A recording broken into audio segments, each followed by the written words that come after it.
Écrire est une compétence très complexe qui se construit et se développe tout au long d'une vie. On peut distinguer dans l'acte d'écrire 3 composantes.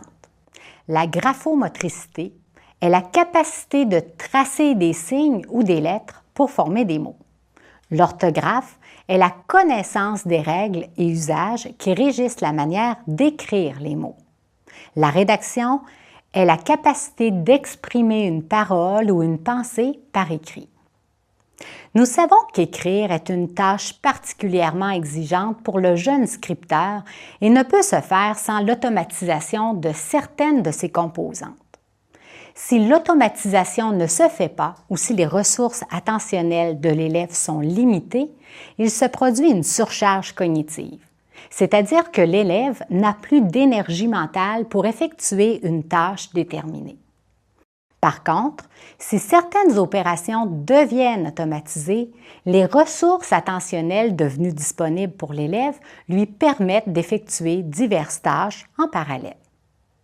Concernant la graphomotricité, les études montrent l'efficacité de l'enseignement explicite de la calligraphie en classe, de la pratique de la calligraphie sur de courtes et fréquentes périodes. Enfin, la recherche montre qu'il est important d'insister sur la fluidité du geste en visant la vitesse et la lisibilité plutôt que d'insister sur la beauté du tracé. Concernant l'orthographe, il faut aussi savoir que l'orthographe française est dite opaque, comparativement à des langues comme le finnois, l'italien ou l'espagnol, qui sont considérées comme ayant une orthographe transparente, puisqu'elles s'écrivent, à quelques exceptions près, comme elles se prononcent.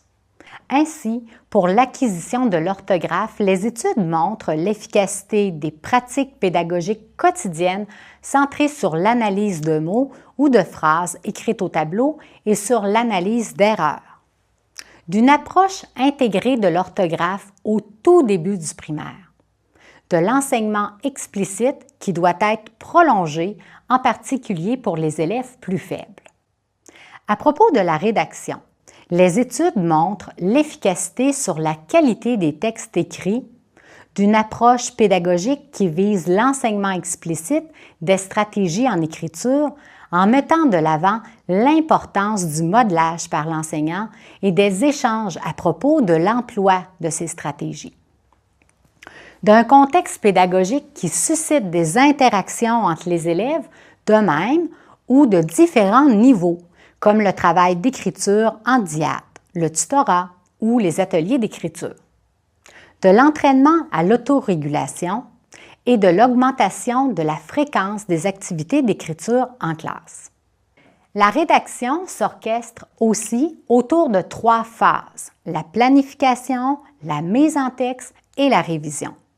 Or, il semblerait que le jeune scripteur ne soit pas porté à planifier, ayant plutôt tendance à écrire en jetant directement sur papier ce qui lui vient à l'esprit à l'instant même, sans tenir compte de ce qui est déjà écrit et de ce qui suivra. La mise en texte ressemble donc à un processus d'addition de phrases successives, l'élève retournant rarement en arrière pour obtenir une vue d'ensemble de son écrit. Aussi, la révision est presque inexistante en début d'apprentissage, toute l'attention de l'élève étant centrée sur la graphomotricité et l'orthographe. Ce n'est que très graduellement que la révision s'applique au contenu et tient compte du texte dans son ensemble.